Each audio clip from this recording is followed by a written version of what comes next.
Thank you, Katja. I will continue. I will share from the farmer side the implementation of FO on complementing the Asia Pacific Farmers Program.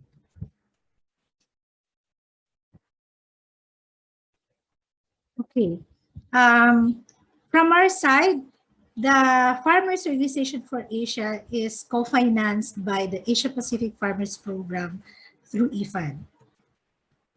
This is being implemented by the consortium Asian Farmers Association for Sustainable Rural Development and La Via Campesina.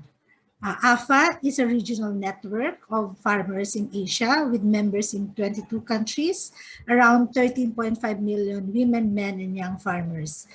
We are also a pioneer member of the Global Farmers Forum, and we have actively engaged in the campaign for the Declaration of International Year of Family Farming and the UN Declaration for the Decade of Family Farming.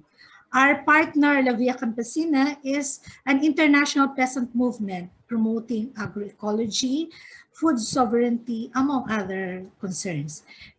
La Via is also a pioneer member of the Global Farmers Forum, or the FO4A, and have actively engaged in the campaign for UN Declaration for the Rights of a Peasant. From our side, we are implementing FO4A in 3 sub-regions. In Central Asia, this year, we have already started in Mongolia, and we are expanding in Kyrgyzstan.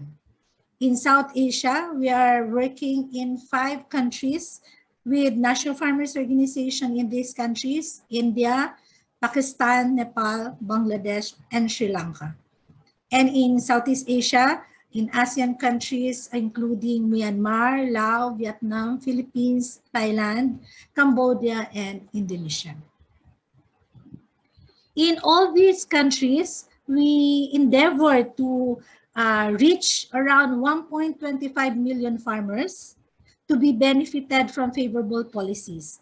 As we know, we have component 2 on policy engagement, and this component will really support our farmers organization to promote policies that will benefit at the minimum 1.25 million farmers. We are also targeting 150,000 farmers with increasing income. And these farmers can have that increase in income through the economic services being provided by around 1,000 farmers organizations. And of course, not all these 1,000 FOs can graduate to become matured and sustainable. So we're seeing a model that can be like that can inspire others. So we are looking on 250 matured and sustainable FOs. And out of these 250, there are 100 FOs who are in successful engagement with producer, private, public partnership. So we can deliver this through the various components. No? For component 1, improving economic services, we will focus this component in intensifying most of our advanced frontliners.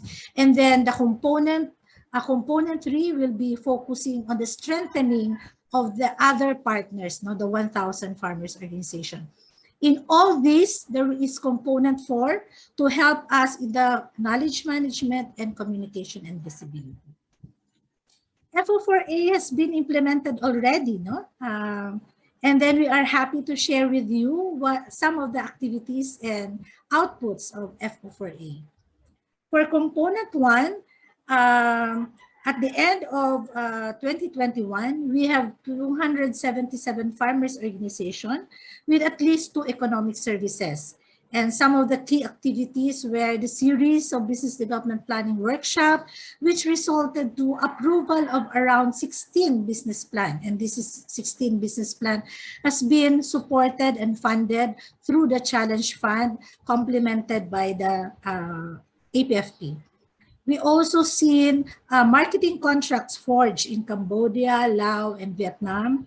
There are manuals which was developed based on the successful implementation of farmers, and this was put into a farmer-friendly manual to guide other farmers organizations.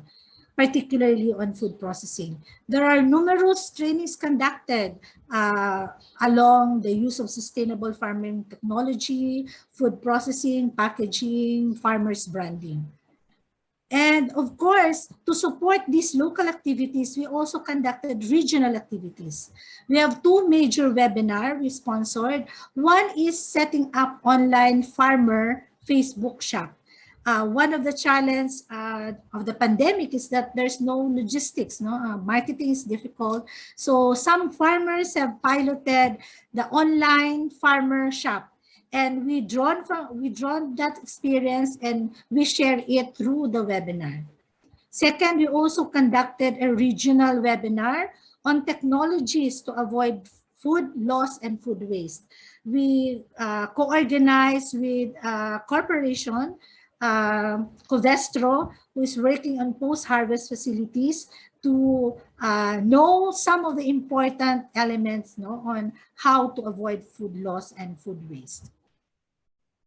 And for component 2 on policy engagement, we have efforts at local and national level. At the local level, we have seen 16 policies and programs that has been promoted, including the reduction of interest rate on loan, particularly those who are affected by the COVID. An example is in Cambodia, from 18%, they were able to negotiate for a reduction to 4%. And there are also efforts to lobby for access to irrigation and other support services in Cambodia and Indonesia. And in India, there was this strong lobby for the compensation for crop loss due to natural disaster. These are samples of the national member state level policies. Also, there are national policies. There are two important national policies which has been promoted in the Philippines. There was this approval of trust fund for coconut farmers amounting to 1.4 million US dollars. And also in Mongolia, they have this very important regulation of the Cooperative Development Fund. To supplement this national level policy engagement at the regional level, we also engage ASEAN for the Southeast Asia and SAARC for South Asia. At ASEAN, we continued our work to promote the ASEAN Roadmap on Agriculture Cooperative, which was highly facilitated through the support of AFOS.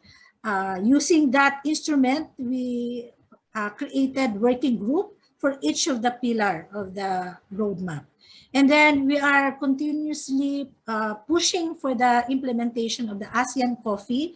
It's like an intertrade among coffee producers within ASEAN. And also bringing down the Food System Summit at the ASEAN. So there was this ASEAN Food System Forum, which we supported. And of course, as AFA, we are applying to become an affiliated entity with ASEAN to institutionalize our participation in ASEAN processes. For SAARC, we have also co-organized with SAP the conduct of the UN Decade for Family Farming Regional Workshop and also the Food System Summit Forum in SAARC. Parallel to this regional engagement, we also actively participated in international and global engagement, focusing on the Food System Summit. We facilitated the conduct of independent dialogues, the action track engagement. And of course, as climate change is an important issue, we actively raised the voices of the farmers in COP26 through the We Are Watching campaign. And we also participated in some side events for the COP26. In the UN Decade for Family Farming, we participated in World Youth Forum and also engaged strongly with ComDev Asia to promote the initiative of family farmers. La Via Campesina is very active on the UN Declaration of Rights of Peasant Front, as well as putting forward the interests of farmers in the issues related to WTO. AFA is also working on land issues through the ILC, and we are having this new partnership with the Mountain Product Network to promote the forest product, non-timber forest product of our partners. So these are all our efforts on policy engagement, both at the local, regional, and international level. KM communication and visibility is also very important component. No? Through this, we are able to communicate the gains of the project, share inspiring farmer stories, and exchange experiences and lessons on different farming technologies and in the aid of policy advocacy as well. So along this, we have created a dedicated section of the Asia Pacific Farmers Forum website to Farmers Organization for Asia, or FO4A. In this website, we have 7.3 million website hits, and we also have a Facebook page with 150,000 plus followers. We also contribute stories in the EU-ASEAN Blue Book, no, for 2021. And every year, we also continue to provide inputs to this Blue Book, the EU-ASEAN Blue Book. And also, we have participated actively in EU-ASEAN activities such as the EU-ASEAN Communication Visibility Workshop organized by EU delegation in ASEAN. Friends, together with us here in the forum, I cannot mention, but these are the frontliners. You can see from the list different farmers. And here our farmers are saying, farmers organizations are bouncing back better and getting stronger with the FO4A support. So in behalf of our farmers, I would like to thank EU, and IFAD and all our other partners in supporting us through the FO4A. And together, let us build a more resilient future. Thank you very much.